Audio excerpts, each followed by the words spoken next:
Hello and welcome to Media and More with the Mediocre Modeler. Back in 2018 or so, I was working on my Battlestar Galactica helmet for Wonderfest. And I wanted to do that as a cosplay. So I went the whole 9 yards. I got the jacket and the pants, and I already built the blaster. Went to the con, took the pictures, had a great time.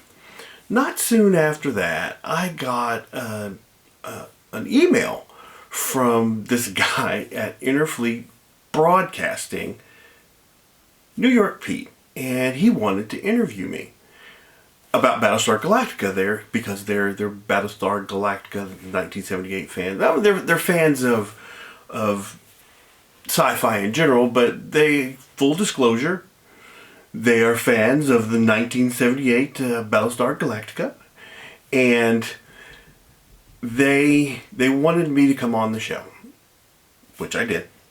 And in between then and now, we've become really good friends, and they decided to do a fan film called The Stranded Warrior.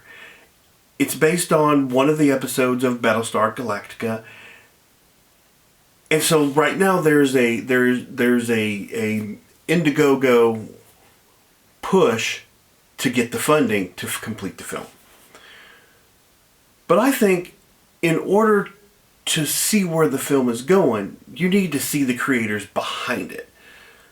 They had a 6-hour broadcast on January the 6th of this year, and I had the opportunity to interview them during the middle of their broadcast. So let's take a look at Interfleet Broadcasting, not as interviewers, but as interviewees. Fans feel the fleet. And now we're going to have a mediocre modeler. Kelvin's going to come on. There he is. Hey, Kelvin, what's up, buddy? Oh, we got audio. There he goes. He's back now. Okay, gotcha. How about that? There we go. Yeah, now we got you. Was the ON-OFF switch in the OFF position? Man, I'm telling you right now, having a Cylon on staff is fantastic. Trying to do all this by yourself, I'm like, why? It's the other way around. Having a Colonial on staff is fantastic. Colonial slave. Oh my God. It has been Kelvin, thank you for coming on. I was saying that amongst the thank yous was a thank you to you for pitching this. You wanted to basically interview us, do a segment, a mediocre modeler segment, and interview Chris and myself. And we've only done a couple of interviews, so this is kind of cool. And we're going to pass it over to you. Pass the torch to you, Kelvin. I think we should have him introduce himself first. Yeah, absolutely. Okay. So that's kind of part of the issue. I was going to try and live stream it at the same time, and that just didn't pan out the way I dude. You got a spare Cylon?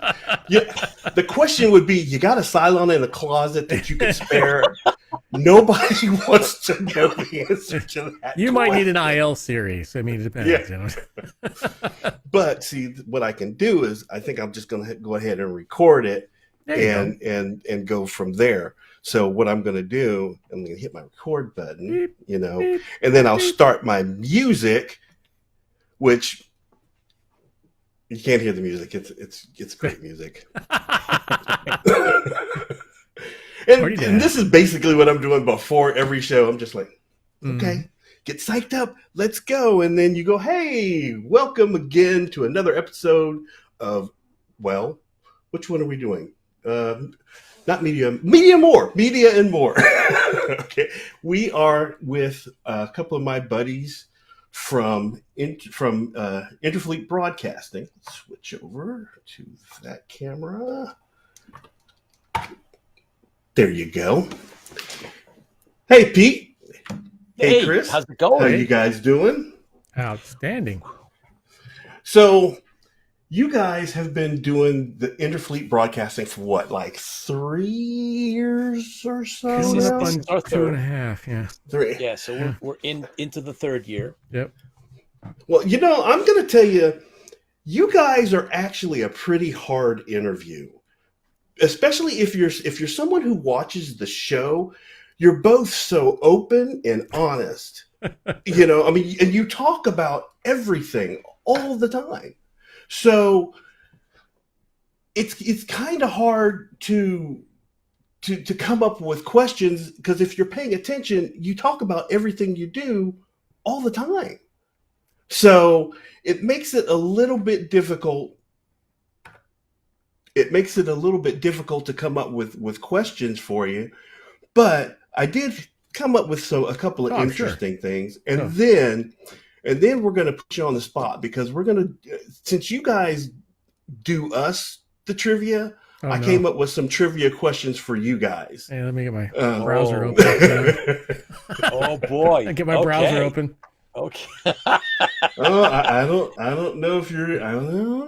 Oh, this is good. Excellent. Actually, all right. One of the questions for your on the other trivia, I knew the answer because it's part of one of the answers to my trivia. I was just like, I got this one.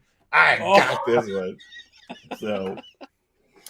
So what do you want to know, Kelvin? Well, first I'd like to start off with, hi, my name's the Tipsy Toaster. I enjoy long walks on a concrete or preferably non-wet area. Don't like anything that kind of thing. I'm not in a relationship at this point in time with any other Cylons. I am looking for a cute IL series.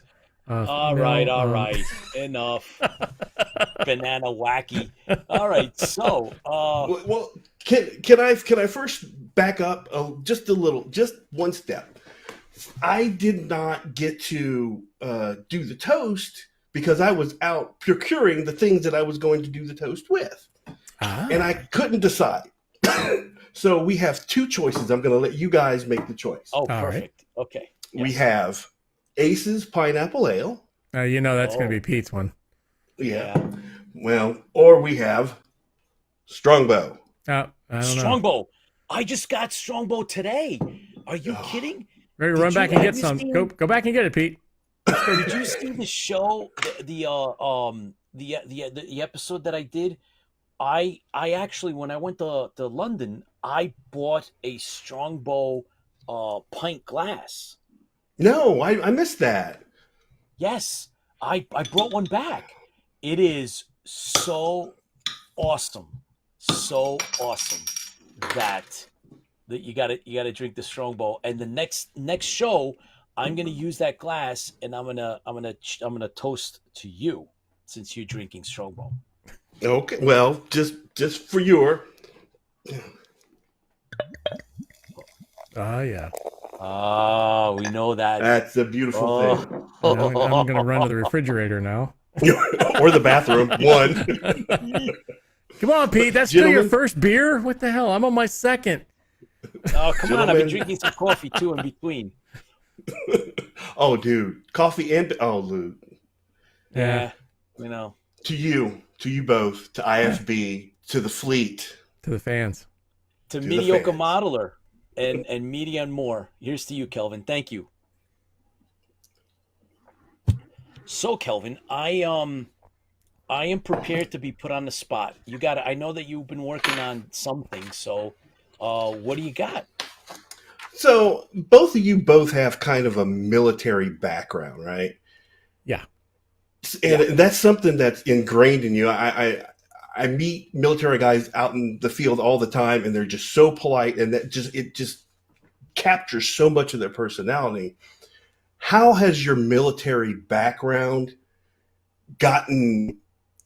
influenced your love of science fiction, or sci-fi in general, or even just Battlestar Galactica? Does that come into play when it comes to? Yes. 100%. Okay, fine. Thanks for talking. I'll do the long answer then if Pete's going to do the short one. Yeah, I think Yeah, the military has helped me appreciate some of the science fiction I listen to and read. I read, or I should say, I listen to a lot of books. I do a lot of driving for what I do in regards to going back and forth to specific locations here in DC, and drive home every other weekend, which is a 4.5, 5 hour weekend drive. And I listen to a lot of military science fiction, and that helps me. The military piece of it helps me, like, I know how that's going to work out, and I really get into the book, and it makes me see the same things that I do, especially since I was in the Navy. And a lot of the military science fiction books are, like Black Fleet and even The Expanse, and some of those things were actually military, got Navy terms in them, and it's got Navy things in it. And I can imagine those, it makes me think of those things, imagining them in the future, imagining the military in the future, imagining what would it be like to be in the military or be in that type of book or that story in regards to the military. And I think, it's a great thing to be able to connect those dots. Some people don't have that privilege to be able to connect those dots, and it's a brotherhood. I mean, when you were in the military, you had your brother's back, no matter what color he was or what race he was or how old he was or how young he was. You always look at that, and I think it's important to see that in a story, and it's important to see that in science fiction. So like Battlestar Galactica, for instance, definitely a paramilitary book, but sometimes that military thing bugs you a little bit because you look at it and go, okay, well, they're referring to this guy as a flight sergeant, but I don't see any things on his collars. I don't see anything there. Sometimes the military piece will actually be detrimental because you're looking, because you're going to be looking at it in a military type form. Yeah, I don't know. Like, they would never approach the admiral that way, or they would never, those are the kind of things, and just those kind of things, just that's kind of a detriment to it. So that's my long answer to a short question. So Pete, do you have a longer answer, or are we good? Well, no. The thing is that growing up, I gravitated heavily towards the any of that the military sci-fi, military shows in general. One of the things that always stayed with me watching the original Star Trek, Kelvin, was when they talked about the academy, going to the academy and going through their initial training, which to them, going to Starfleet wasn't basic training, but it was going through that program and graduating, and there was a camaraderie that went with it, and there was this level of expertise that they all gained. And I admired how Kirk would mention, that was an instructor, that he was famous, or how they'd all gone through this one particular institution and how that made them who they were. And I realized that that's real, that exists. That's not just sci-fi, it's not fantasy, there are academies, there are institutions like that, and that they would obviously foster what I got to see on television, because that's where they got it from. They got it from reality. It wasn't, Star Trek didn't create West Point. Star Trek didn't create Annapolis or any of the other academies. And that stayed with me, that concept of, going to and being a part of, and the respect for rank. Sometimes, it's not about always respecting the individual, but you would always respect the rank, regardless. And if it's a person that merits your respect as a person as well, they're going to earn it. And then in my mind was always, well, wow, that would be somebody that you look up to and that you would follow into fire. And so I was lucky enough that I got to do that, right? I got to officers basic. I attended Norwich University, the oldest private military college in the United States, where ROTC was created. And then I went to Army ROTC at St. John's University, and then eventually, after a long period of time, I was commissioned eventually, and it was a special day that day when my father pinned me with my lieutenant's bars, and being that he had been in the military and his father before that had fought in World War II, it was a big to do. So my experience, and then going to another academy after that, and graduating basic there, was a whole other, after the fact. I continued on in federal service, and so everything that I watch, especially sci-fi, since I love sci-fi, Kelvin, it's you can't help but see it through that, through those glasses. You're like, oh, okay, I can identify. And if it's done right, like Space Above and Beyond had, it wasn't perfect, but that's a Right. that's a really good example of how there's, this camaraderie, right? And in Battlestar Galactica, the colonial warriors are, Herb Jefferson said the way they had been explained to him was that these guys are Navy SEAL pilots. So they can Okay. I've actually, never heard that they can before. fly the aircraft, but if needed, they have not just basic, escape and evasion training, so that they don't get take captured by Cylons. They can actually operate as like a special forces Yeah. operator, and so when I watched Galactica, I was like, these guys are a lot more serious, Kelvin, than your typical X-wing pilot in Star Wars, right? They were, when you put them on a scale, you're like, oh, this is kind of like all fluff and funny, and it's like that, right? And then you watch Galactica, and you're like, whoa, this is a whole. These guys are fighting for survival, and they're all, Right. graduates of an Right. academy on Caprica, and so I saw that stuff, and I gravitated to all of that stuff, and I Yeah. really enjoy it. They're So parachute trained. They're, yeah, when yeah, they went in, was it the Living Legend, and they attacked the base, and yeah. but they have to They wear know the all that black stuff, spandex type leather suits. right? But you see, like, You know what? I didn't have a problem with that. I was like, holy crap! I Right? think I they was look like, good. I mean, yeah, yeah. It was, so they when the It had attack to be on hot though. Arcta, they had like a list of what their specialties were, whether they had gotten, the cold weather training, whether they had done Yep. this or done that. I thought it was really cool. So, I yeah. So my military background, Kelvin, has colored a lot of my life. Big picture. So okay, so that okay. That was a That being the longer answer to case, a short question. hey, I'm thinking, man, 45 minutes. Can I fill 45 minutes? Oh yeah. 45 What, we're minutes ain't 13 enough when minutes we're in, and talking. we're on question 1. Yeah. So what's kind of fun, you guys were just talking about the thing and everything, and I wrote a note down. Horror and sci-fi always tend to stand really close together, and with the military bend in there too. Does the military bend lean you more closer to the sci-fi than the horror?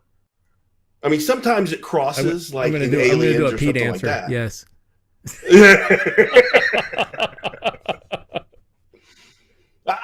I just know I'm not that much of a Yeah, horror fan. I'm not a big horror But person either. I mean, the thing's yeah. about as horror as I would go. I mean, but I'm not a big.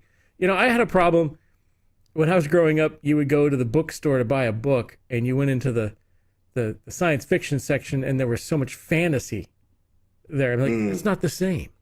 That's not. Yeah. That's not the same. That always burned my britches when I got there. I mean, I was like, what the heck? I'm looking for a science fiction book, and in between all of the science fiction book is the Lord of the Rings and all this other stuff. And as a kid, I refused to read anything fantasy because I wanted to read science fiction. Yeah. Okay. Well, fair enough. So in building IFB, what has been the most, what's been the most disappointing thing you have found, and then what's been the most rewarding thing? So Pete, let's go with you first. All right. Yes. I will tell you this. This is a good one. We've learned, Kelvin, that I'm going to say it this way, that we've gotten numb to the idea of celebrities coming to us, not us approaching them, but they come to us. We've had multiple celebrities come to us and offer their time to come to the show. They've vocally, in front of others, in front of witnesses, have said, "Oh, I will definitely come. Oh, yes, I am going to promote. I'm going to do." And we have multiple celebrities that have done that multiple times on separate occasions, and have just disappeared. Yeah, so that's the biggest disappointment. But I think we've grown kind of used to it now. We take it with a grain of salt. I think Chris and I have come to that conclusion that it's not real until they're actually here on the show. Yeah, that's fair. The greatest thing that we've gotten, Kelvin, is there's a couple of things that come to mind. One of them is yes, we've gotten celebrities. When Chris first came to me, and you already know this, but for those that don't know, is that I pitched this to Chris as a podcast, because I have a bit of a radio background. I co-hosted a show on Nexus Radio with an AM local bandwidth here in New York City, which means, hundreds of thousands of people probably could have listened in. So I was okay with just doing a podcast. Chris convinced me to do the streaming show. He's like, we're going to stream it. And I was like, all right, well, let's record it like something like you do, Kelvin, like, we'll record it and we can edit it. And he's like, no, we're going to do it live. I was reluctant, and Chris just convinced me to do it. I have no regrets. But on top of that is Chris has actually reached out to people like Terrence McDonald, who is a multi-Emmy winning writer in Hollywood on TV, and he wrote Battlestar Galactica, and we got him on the show, right? Chris reached out to Jean-Pierre Dorliac, Academy Award winner, and we were like, I was like, he said, what? He's coming on the show? Those are like the high points in that respect. But I'm going to say one other thing, and that is that Battlestar Galactica, this one season show, Kelvin, and we can debate whether or not they had a movie, right? Because they released the movie as part of the show, and then they released it afterwards to raise more money. But okay, so Battlestar Galactica technically had a movie, but it was really the right. Okay, this Battlestar Galactica 1978-79 has created a show that you're on interviewing us right now, Kelvin.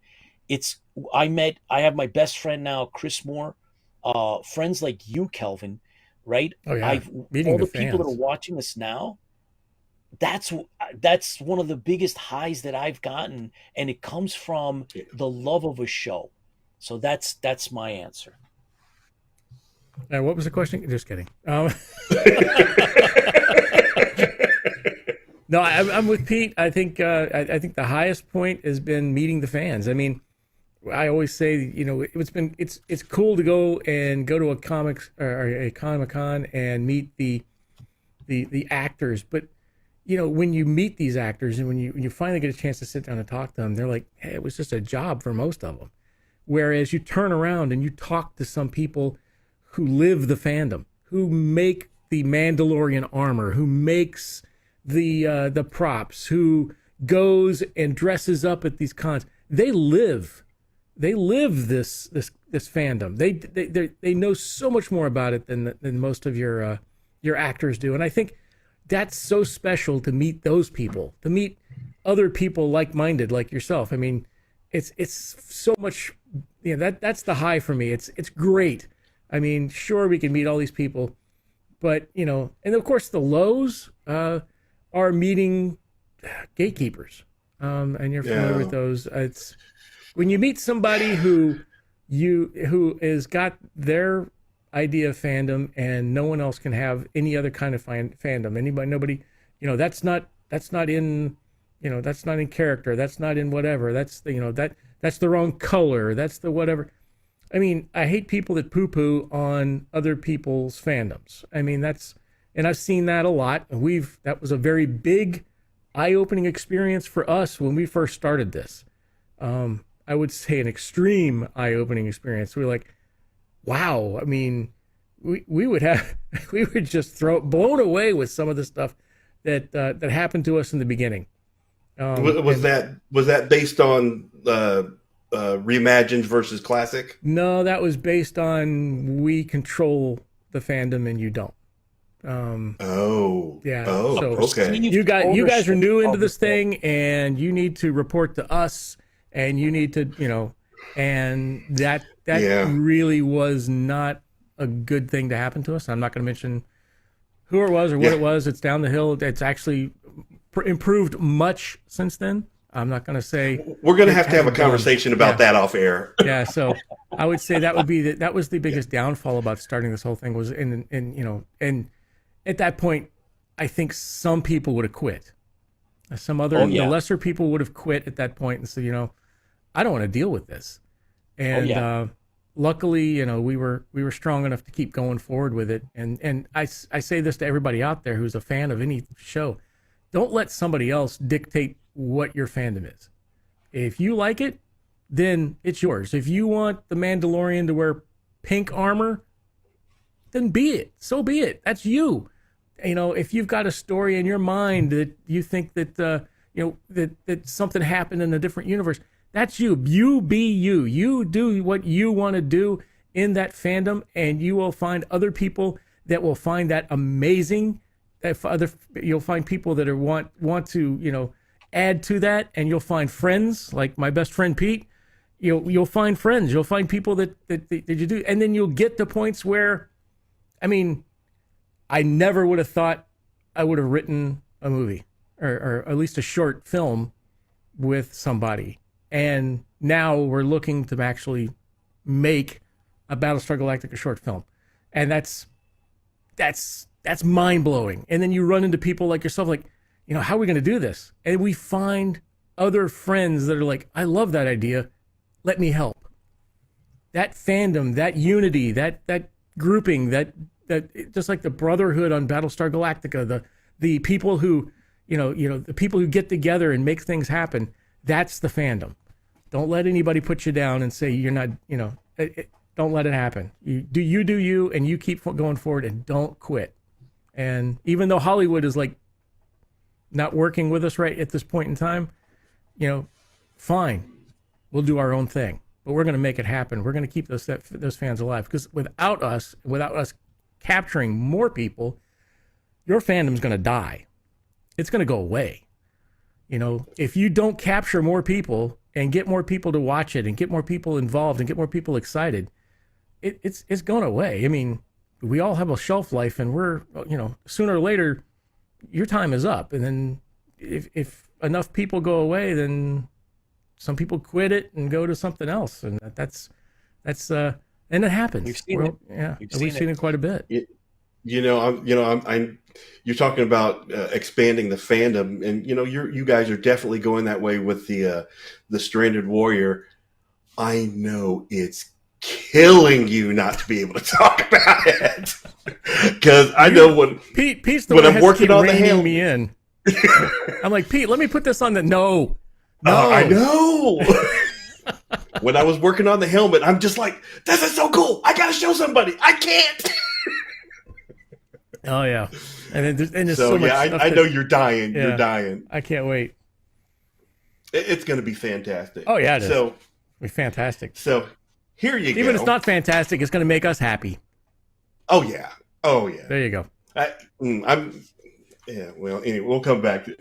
Okay, so if Battlestar Galactica never aired, what do you think your favorite TV show from that era would have been? Well, that sucks. Wow, that's a really, really I know what it is, but I don't want to admit it. Okay. All right, so wait a second. You mean like so? It's gotta be that time frame. It's got to be 19. Yeah. It's got to be 78, what? 77, 78. 76. Okay, 77, 78. And if Battlestar Galactica hadn't aired, what TV show would have substituted? TV show or movie? Yes. It has to be a TV show? Either. TV show. No, Okay. either. Just go either. Because I mean, look at us both. That era was so ripe with sci-fi. Oh yeah, it was selling at that I love you. time, yeah. Gosh, you had Star Trek, Star Wars, and Galactica. Yeah, and those are the main ones from that part. So the big three. Now it's the big two. Yeah, well, I did have a question about being in the dark times, but I didn't want to bring everyone down. Well. The medieval Chris, Dark Wars. So it would have been Star Wars. I mean, because that's one of the first shows I ever, first sci-fi shows I went to see was at the drive-in theater, was in Casper, Wyoming, was Star Wars. And I saw it at the drive-in theater like 4 times. And then I went and watched it at the theater when it came back around to the Rialto Theater in downtown Casper. Watched it like there 3 times. So I went to that show multiple times. So, but Battlestar was a much different animal when it came out. So, but it would have to have been Star Wars, unfortunately, because I had the Star Wars characters. They had the merchandising. They had all the stuff. I think that would have been what I would have fallen back on at that time. Would I have gone? The question is, would I have gone this far? Would I have gone to the point where I put a podcast or a video thing together? I don't think I would. I mean, I'd be a fan of the show. But I don't know. That's hard to say, though. Yeah, I don't know if I would have been that much of a fan. I don't know if I would have been, what do you call it? I hate to say it this way, Bible thumping, or I guess book thumping, and everything else. I want to know if I would have been that far. It'd be a good question if I could turn back time. I'm starting to sound like Cher, but what would happen? I don't know. I would, but that would probably be the show. Okay. Do you agree, Pete? Do you have a different answer? Or I'll tell you that my sci-fi list, my top list is always Star Trek TOS, and then the Night Stalker, Kolchak the Night Stalker, and then it was Star Wars. I was a big Star Wars fan until Battlestar Galactica came. Yeah. So then Battlestar Galactica is on the top of my list for what it is, and it supersedes Star Wars. So if Galactica had never come around, I mean, I was in the 501 for years. And then it kind of, it died out a little bit. There was like a big lull in between with the 6th movie and what was happening, and work took precedence, and I had to back out of the 501, and that's why I'm not in it today. And it's a different fandom, Kelvin. It is a different group of people that are involved on that level. Like our level for Galactica, there's the Star Wars is different, the Star Trek is different. The Galactica is different, and I would imagine that the brown coats from Firefly are different. Ooh, yeah. Stargate universe, or rather Stargate and their thing. I bet you those guys are different. I've never really interacted with some of them, so I don't know, but I'm sure that they're different. So it would have made a difference in how things are, 100%. Okay. All right. So. My buddies and I always put ourselves in the roles of the characters, in the sense of, like, when we're getting stuff done, like maybe I'll take the lead where I'm Han and he's Chewie, and then in another situation, it'll be reversed. So do you guys follow that kind of things, or are you solidly... Say, we found out recently, like, I am solidly an Apollo type character and he's solidly Starbuck. I mean, where do you find yourself in the Battlestar Galactica, character-wise? I'm Apollo, and Chris is Starbuck. I might agree with that, although I'm Cylon. But anyways, the only reason why I would agree with it because there's a movie right there. Yeah, because Pete's definitely the Apollo straight level headed. Hey, this is what we need to do, and I'm the guy who's in the corner smoking a cigar, going, "Woohoo! Let's go do this now!" And hey, let me talk about this, and let's do. Yeah, so I could probably agree with that a little bit. And it's probably why we get along well too. By the way, because he grounds me, and I take off running. I should have done the take off running. Right. And he's like, you can slow down. Hey, wait a second. Let's keep our. This is the direction we want to go. So, but look over here. It's cool. We need to buy one. We need to buy 10 of those. No, stop. And you know what? I think that would be my impression of Pete. No, stop. And see that kind of chain on the Cylon. that probably kind of negates my next question, which was what character would you like to play on Battlestar Galactica if they could pull? Oh, okay. Lucifer. I think no, you're not. He's not serious. Lucifer would be fun. It would be fun. Yeah, I mean, not much facial expression. I mean, come on. But he had a great sense of humor. I love Lucifer. He's like, oh, Feldenkrais. I'm going to think you're going to blow a blood vessel, or you blow a circuit, or I think you call it blood vessel. He was the comedic, the comedy relief. Yeah, the comedy relief. I mean, he was the grounding piece for Valtar. He's like, give me a break. That was your idea. So I guess we're going to get into a couple of rough questions for you here. Sure. So let's say you're the executive producer of Battlestar Galactica. They tell you have to eliminate one episode of Galactica. What episode would it be and why? I know. Whoa. All right. I know mine. No, mine right there. Go ahead. Go ahead. Let Pete think about it. Yeah, Pete is struggling, man. It's the Discover Earth. It's the one with the freaking the dancing and the the Experiment in Terra. Yeah, Experiment in Terra. That's not Experiment in Terra. That was It's Discovers Earth, or whatever. It's the one with Mantooth, and they land on the planet, and it's the two dancing guys. They kill me. Ray Bolger great job. I mean, these people were legends of dance and legends of singing and legends, but that episode really sucked, in my opinion. Now, the other episode I get rid of would be anything killing Red Eye. But anyways, that's I'm going to pull a Pete. All right. But I didn't like that episode as much. I think the rest of them were good. I loved every episode. But there's some episodes you look at and you're like, nah. And some things I would gotten rid of that I didn't like. Some things that really bugged me. And it's one of the shows, the episode we're doing a fan film based on, and that's the Lost Warrior. I don't believe the Cylon would have said, uh-oh. Every time I hear that, I'm like, ugh. That just irritates me. And then the Galactica 1980, just, whatever. Although, I did enjoy seeing the human Cylons crash there. I mean, that's the first view of human Cylons, so I can say that. That would be the episode I get rid of. Galactica, or the Galactica Discovers Earth, I think is what it's called. No, Greetings from Earth. Greetings from Earth, that's it. Yeah.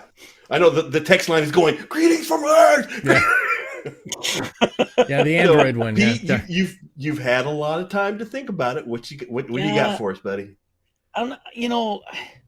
there's I, they all, like they all kind of like fit into, they're one, like it's the show is made up of all of this. It's like a pearl necklace, right? You're gonna take it apart and take one out, and it's like now, all right, like you got to pick one, Pete. Shush.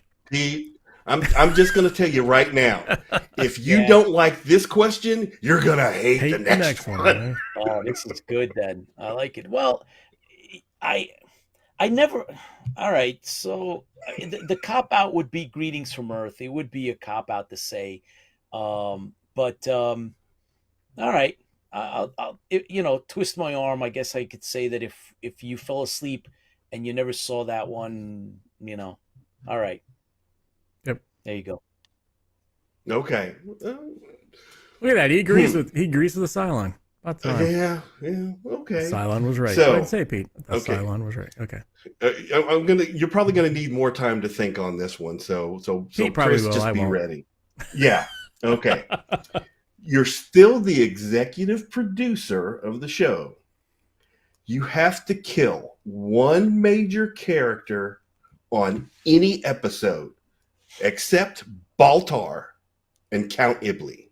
It could be any character. Who would it be? When you say a major character, we talking reoccurring character? Yes. It could be anybody. It could have been it could be Green Bean. It could be anybody. Anybody that aired in any one of the shows. A real big character. All right. Okay. Jolly, Green Bean, those people weren't really major characters in my opinion, but that's why I said any character, because you could, I can see Pete going, Green Bean. He's not important. He can go. All right. So I'm gonna tell you my take real quick. When I was a kid and I was watching it, I did not enjoy Boxy only because he took away from focusing on the rest of the story. I wanted to know more about the Warriors. I wanted to know more about the Galactica, and when he was on, it was like, oh my God, I didn't hate the character. I just was like, I understand, it's good to have like, so there's a kid, right? Because otherwise there'd be no kids. But I want to know more of the rest of the story, and it's okay if he takes a back seat. Tell me more, because I'm getting caught up in that side conversation, and so I was always bothered by that. Not that I wanted like, and then when he was gone, it was like, wait a minute, the dynamic did change. And I know that later on I found out that Richard Hatch fought to keep Boxy because it kept him as a father figure, a real father figure, different than his than Commander Adama. It's like he really has to, he adopted Boxy, he's got a kid, and it makes him, he's this father now with a kid and that responsibility. And so, but that's why I didn't enjoy Boxy in the beginning. I was like, I don't want to hear that storyline. I want to know more about what these guys are doing. So that's my answer. Space the Kid. Okay, got it. Kind of dark, but okay. Chris? Well, there he goes. Oh, well, no, he could just be... freaking... he could be in school, man. Put him in school. Let him stay in school. He's got him in an airlock. He's a little frozen body floating by the Galactica right now. No. Little frozen body, little scream out of his... I need you to go down there and change those couplings. Chink. Oh, how'd that open? Oh, is it cold out there? Oh, okay. Oh, you didn't think his eyeballs were supposed to do that. And who you killing? Let's hear it. Come on, Chris. We're talking major characters, so I'm okay with Boxy. I guess, I don't want to be a cop out and say that, so I'm going to skip Boxy. I might have said Boxy, but you said it, and I'm going to be very unpopular when I say this one. Oh, come on! I'll say it. I'm going to be very unpopular when I say this one, but I would have gotten rid of Cassiopeia. Oh. I don't believe she added to the storyline as much as she could have. Now, if they wrote her into the storyline much better, I think it would be okay. But suddenly she was she was a social leader. Yeah. And then suddenly she's now a medic. And to me, that was always such a jump. I got it. I read the book, and they tell us in the book, it says about social leaders or like a homeopathic type thing. But I don't believe she added to the storyline, and she took away from me seeing more Athena. See, I knew it. I knew it. I'm just like, you're just bait and switch. You're waiting for it. You're waiting for it. I got to see more Athena. Honestly, I thought you were going to go with Kane. That's why I was just I would have gotten rid of Kane too, but he was such a major piece of the story for that. I believe Kane should have been jailed. All right, enough. Yeah, Stop. I believe Kane should have. Everybody loves. Oh, he lived. He did whatever. No, he disobeyed orders. He was totally. He endangered the fleet. He was horrible. He was a horrible person. No, he was not. Yeah.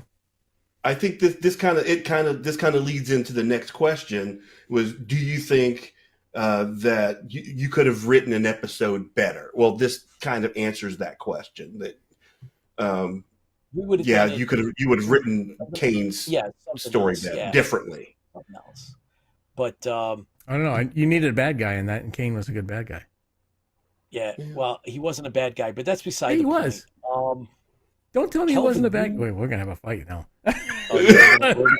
He was a bad guy. He shot down a Cylon tanker, and he shot down all these other things and made them go hands-on on a dangerous mission. That he's a bad guy. He's dangerous. Yes, this is the mediocre model sowing dissension in what was a really good union of friends.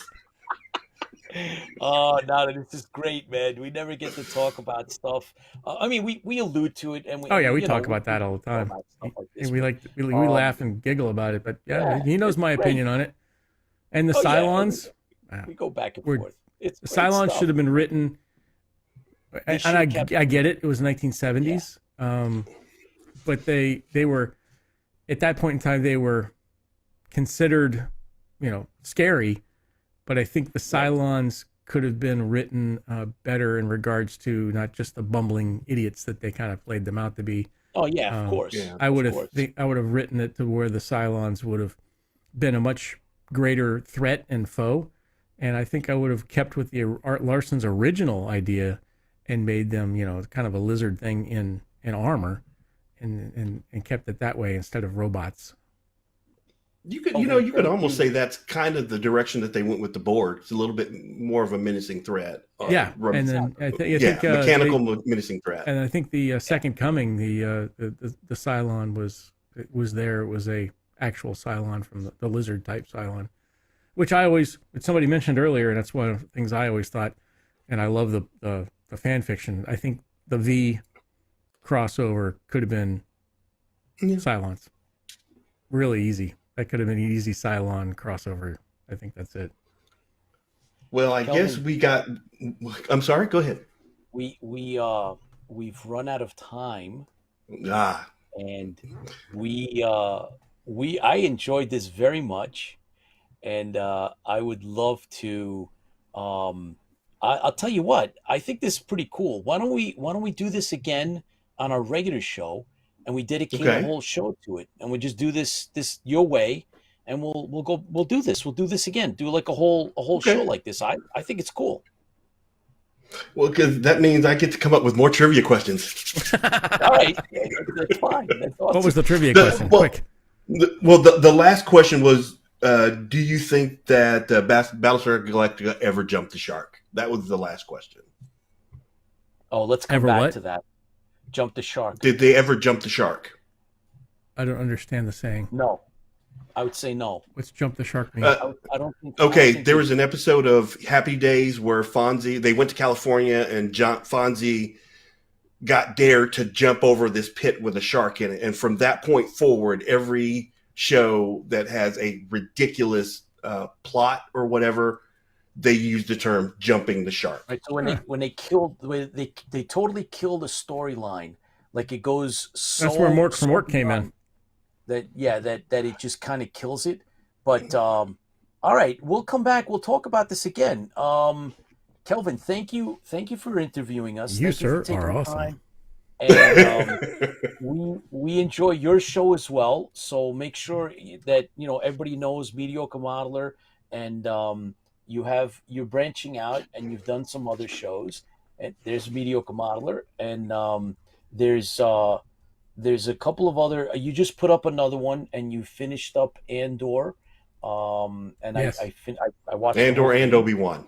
And Obi-Wan, and you were brutally honest, and that's cool because you just gave I agreed with everything you said. Well, good.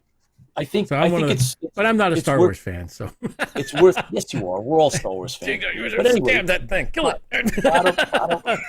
Bottom line is, thank you so much, Kelvin, for taking the time out and for helping out with the Stranded Warrior. You're our prop master, and you've made some great things. And if you haven't seen his outstanding work, go over to Facebook and the Stranded Warrior, and you'll see the unboxing video of that tremendously cool helmet. We got Battlestar Galactica Cosplay was asking about your helmet, and they did not see the final product with the lights and stuff.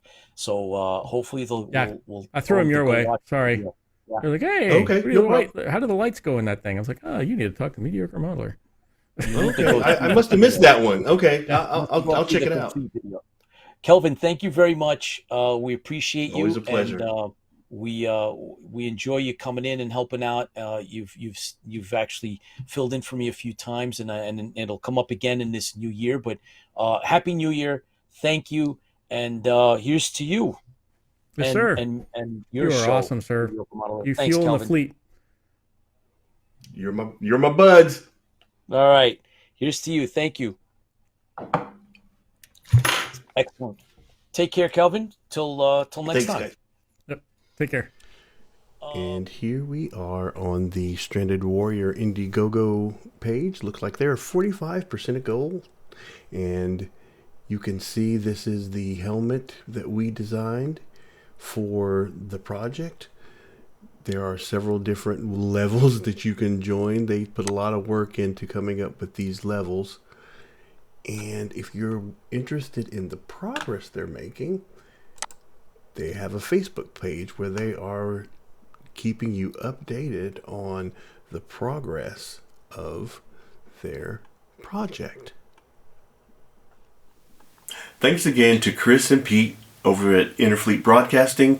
You do a great job, and we'll see you on Thursday night, 7 Central my time. Until next time, this has been the Mediocre Modeler with Media and More.